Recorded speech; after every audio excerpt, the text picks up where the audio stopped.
Greetings, ladies and gents, and welcome to this latest edition of ReTFOS, where I take old videos and update them to modern standards in recording and video tech. This particular story is called Bird Brains, written by RegalLegalEagle. You can't do this. It's insane.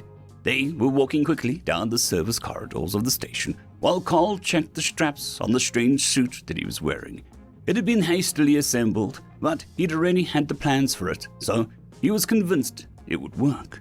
He just had to get Will to stop worrying. Look, the Avesians are already here, and they're going to mess this entire place up unless we do something, right?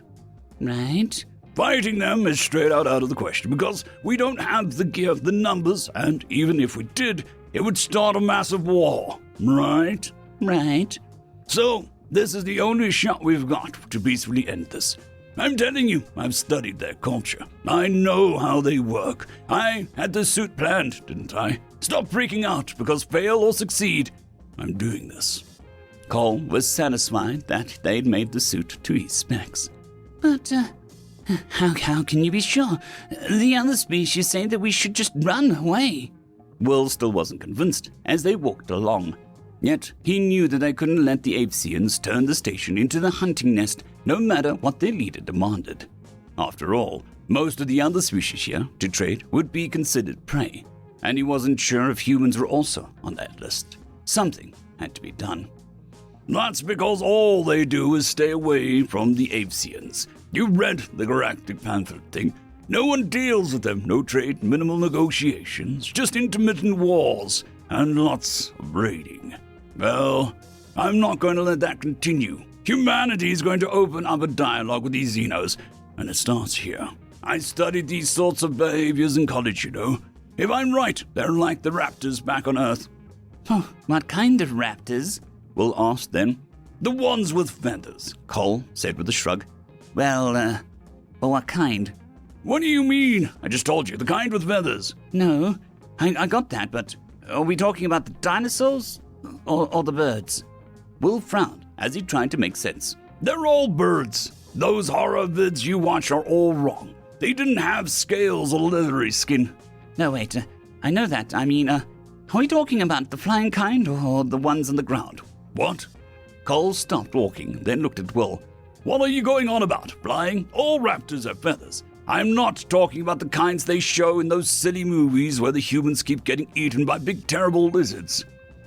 I get that, Will huffed. I mean, are you talking about the ones from millions of years ago? There were pack hunters on the ground, or birds who fly around and stuff. The hawks and the falcons and such, birds of prey.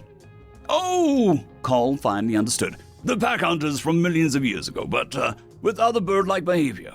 He looked up at the hatch to the hangar 15, where the Avesians' fleet was setting up inside. Then he looked back at Will. Is everything ready? Will sighed for a moment and then nodded. Yeah, everything's ready.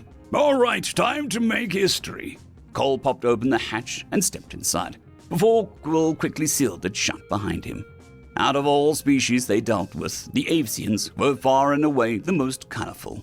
He also thought they smelled the best, as he caught sense of some sort of woodsy smell mixed with something floral. It didn't take long before he was noticed in his drab, strange suit, covered by a bunch of fabric and cloth. The drab-looking workers didn't bother him, but soon several large, colorful Xenos, their warrior class, approached him. They were one of the more similar species to humans they'd encountered, but their legs were on backwards and were more bony like a bird. Plus, their retractable talons were something else entirely. Other than that, their warrior caste averaged 7 feet, not including their plumage. They had feathers along their arms, too short to be useful wings, more along the ribs, and a large tail sort of like a peacock, but more flexible. While the other species didn't know much about their history, Cole was fairly certain that they'd been able to fly, maybe glide, but he didn't think so. No, their plumage was purely for social hierarchy. Human? The Grand Hunter locked this hangar for a reason. Preparations are underway. We're not to be disturbed. Yeah, well, I'm here to tell them that there won't be a hunt. Take me to him right now. Cole was firm, and the worker seemed uncertain so he scowled. He turned to guide Cole to the direct middle of the hangar. Their makeshift nests were being built, colorful banners hanging from ships and tents all over.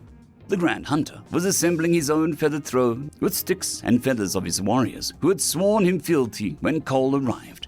He could see figures in tents beyond the Xeno leader in colorful tents. He caught brief glances and could hear higher-pitched trilling of female Avesians. That would be the Grand Hunter's harem. They were likely fasting before the hunt. The females gathered food, while the males gathered trophies, usually. Well, there wouldn't be any hunting if he had his way with things. The Grand Hunter growled as the warrior pulled up, but Cole walked up to him. What is the meaning of this? We forbid strangers from entering while we prepare for the hunt. Yeah, well, there won't be any hunt. I'm challenging you for control of your flock, tribe, clan, whatever you call it. The Xeno blinked and then arced his head up as he opened and closed his mouth while making a sort of honking noise. That was the Avesian laughter. You are more drab than my workers.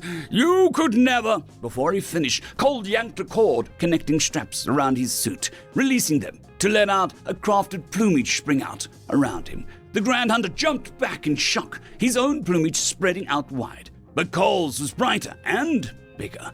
He could see the worry in the Xeno's eyes. And now, to really seal the deal. Now! He shouted as the lights in the hangar dimmed and a spotlight shone down on him as the music began.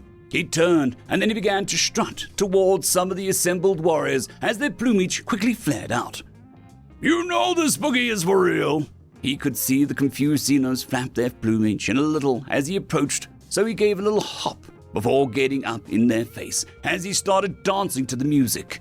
He kept focusing on the first group, circling around them as he moved and waving his hands in his faces to accent his moves. Despite being more than a foot shorter, they were clearly intimidated as he tapped into a social structure thousands of years old. Before long, they had closed up their plumage and dropped to their knees, so he turned to the next group, turning away from them and actually moonwalking back towards their position before spinning around and actually slapping the ones up in front with the fake plumage under his arms before he jumped and clicked his heels, which he knew they couldn't effectively do. The move made them quickly close up their own plumage and drop to their knees. Turning, he bobbed side to side for a moment before dancing across the floor as if he was dancing the salsa. He circled around the Grand Hunter, who was nervously facing him, and then he yanked open the tent the females were in. He heard surprised trills and squawks, but they were all crowded around the entrance, so he knew they'd been paying attention. For this segment, he actually dropped down a little for a brief Cossack dance as he kicked his legs out to the beat of the song, before flopping onto his back and then kicking down to rise up into a headstand. While he spun around, he could hear the trills of the females grow louder as he stopped the spin by flopping his legs down, only to extend his arms and quickly wriggle across the floor while he did the worm. When he reached the far end of the tent, he hopped back up to his feet and figured the only way to leave was to once more moonwalk straight back out of the tent. The females quickly poured out, surrounding him and the Grand Hunter now. He turned to face his last challenge directly. He could tell that the Xeno was confused and entirely unprepared for the sudden challenge to obvious authority, so he quickly went for the throat, metaphorically. Strutting right up to the Xeno's face, he gave the bird and kept dancing to the music. He circled the Xeno leader, sometimes facing him, sometimes facing away, constantly moving his arms and legs to the beat and repeatedly slapping the Xeno with his faux tail plumage. Finally, as the song wound down, he stopped, facing away from the Grand Hunter, looking into the excited faces of the females. He leaned back, seeming to flop over backwards, only to carefully arc his back to press down on his hands to launch himself at the Grand Hunter, driving his feet into the Xeno's chest, making him gasp in shock and stagger backwards, stumbling and then tripping as he fell, the females quickly parting and not even attempting to break the fall. Cole panted for breath as he lay on the ground, forcing himself to stand back up and then walk to the shocked Xeno. He reached down and yanked one of the Xeno's tail feathers free, which brought out a pained whimper. Then Cole reached up and tucked the tip of the feather into the back of his collar. As he did that, the Xeno closed up his plumage, and all around, the warriors, the workers, and females cheered their hawk-like cries. "There will be no hunt. Instead, my clan shall provide a feast," he yelled above the cries, arms raised. He was panting hard still, sweating just about everywhere from the intense strain of the dancing, but they quickly rushed in to lift him into the air. He was the Grand Hunter now. Diplomats and soldiers would be damned. This time, dancing won the day. End of story.